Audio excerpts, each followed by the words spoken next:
Roiskeläppä astiosta ja Iron Skyn efektikorusta tulee meille kertomaan Erno Salmela. Annetaan meille aplodit. Hyvä. No niin, ootteko hereillä? Kokeillaan. YKK, hei! Come on, YKK, hei! Jumalauta. Nyt yrittäkää ees vähän. Viimeinen chance. YKK, hei! Mitähän tästä vielä tulee eteen? Yritetään. Eli mun nimi on Salmela Erno, olen tutkijatohtorina täällä yliopistolla. Toi varmaan tiedä, mutta systeemi tuossa. No niin, okei. Salmela Erno on täällä yliopistolla tosiaan tutkijatohtorina ja tänään kerron teille arjen innovoinnista, että me tutkitaan arjen innovointia muun muassa. Ja sitten toinen keissi tulee sitten show-business-maailmasta, että miten sinne voidaan innovoida erilaisia asioita.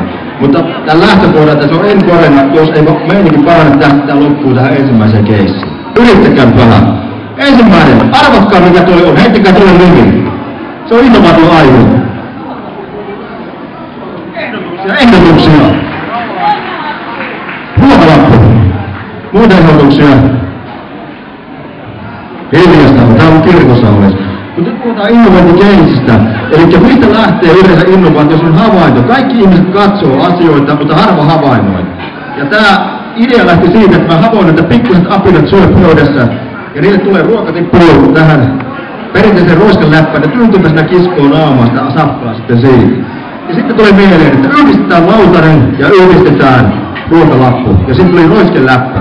Piirsin ensimmäisen kuvan siitä ja pistin ideaa kiertoon ja kyselin, että miten tää homma toimii.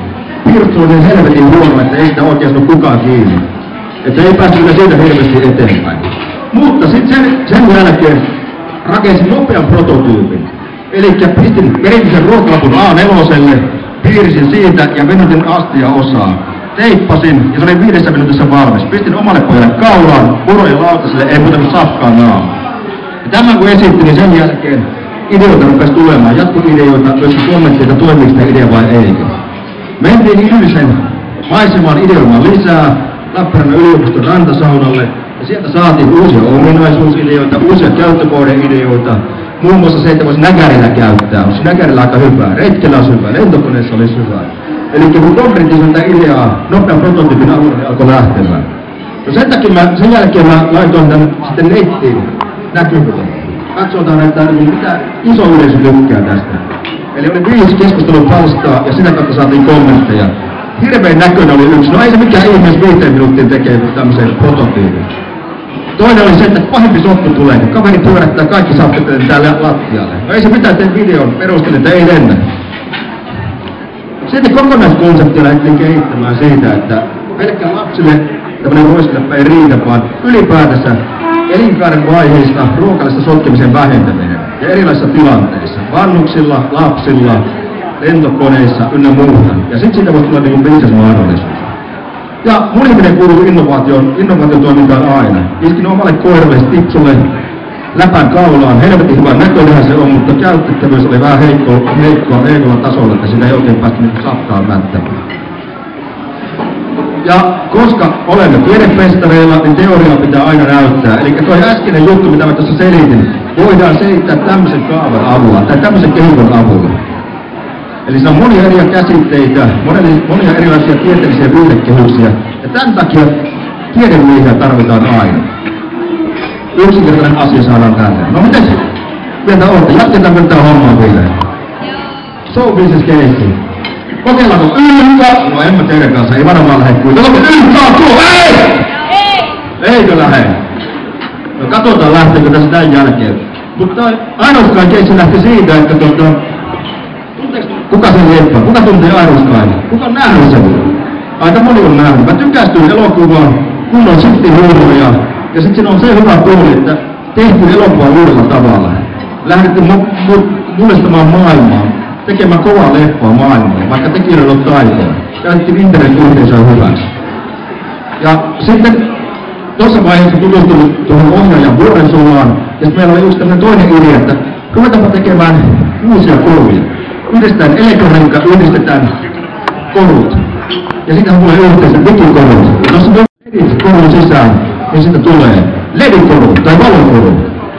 Ja sitten mä ehdotin tuonne Aeroskaan ohjaajalle eli Vuodensololle sitä, että lähdetäis tekemään teille efektikoruun. Ja hän innostui, tehdään pois ja heitti meille kakkososan logon pohjaksi. Tämä toimii niin suunnittelupohjana. Mutta hän ei vielä siinä vaiheessa niin tiedä sitä, että mistä materiaalista se olisi, minkä muotoinen se olisi, minkä kokoinen se olisi. Ja sen takia lähdettiin tässäkin tekemään nopeita prototyyppejä. Elikkä tulostettiin erilaisia, eri kokoisia, eri muotoisia näitä Aerosky-logoja. Ja sitten pistettiin ledejä taakse. Tossa on parilla ledillä, valkoisella ja punaisella ledillä, siinä on aika hienoja efektejä paperilapun takaa. Ja tätä kautta päästiin sitten pään sisään ohjaa, että mitä hän oikeasti haluaisi. Sitten sen jälkeen tehtiin 15 tietoteknistä mallia, joiden perusteella tämä Vuodensolo valitsi 2, jotka tehtiin fyysiksi prototyypeiksi. Täällä on myöskin korutaiteilija Ivari Nyyli, joka on suunnitellut. Nosta käsi ylös. Eli hän on rakentanut nämä designit näihin koruihin. Sitten prototyyppien valmistamaan, eli siinä kuuluu erilaisia vaiheita. Me käytettiin hybridivalmistusta, 3D-tulostusta, valua ja yllätys. Kiinasta ostettiin 2 eurolla elektroniikkaa ja iskettiin se sinne korun sisälle. Ja kuten näkee tästä kuvasta, niin kyllä sitä aika hieno tuli. Itse asiassa Vuodensolo ohjaaja innostui niin paljon tästä efektikorusta, että hän otti se saman tien Berliinin mukaan promovideon kuvauksiin. Ja saa nähdä sitten, että se tulee tästä loppuvuodesta promovideo ulos, että millä tavalla se näkyy. Tuleva valoja ei oikein hirveästi hyvin saanut siellä esiin. Ja kuvitelkaa tutkijat yleensä kammeissa. Me ollaan ollut luupari ja me päästiin kuuluisuuteen tätä kautta. Lehdistö kiinnostui, Yle kiinnostui. Me päästiin oikeasti niin näyttämään, että me pystytään osallistumaan niin joku tämmöisen showbusinessisen elokuvan tekemiseen. Kiitoksia, ei tässä sen enempää. Kiitoksia Erno Salmela. Ja seuraavaksi meillä olisi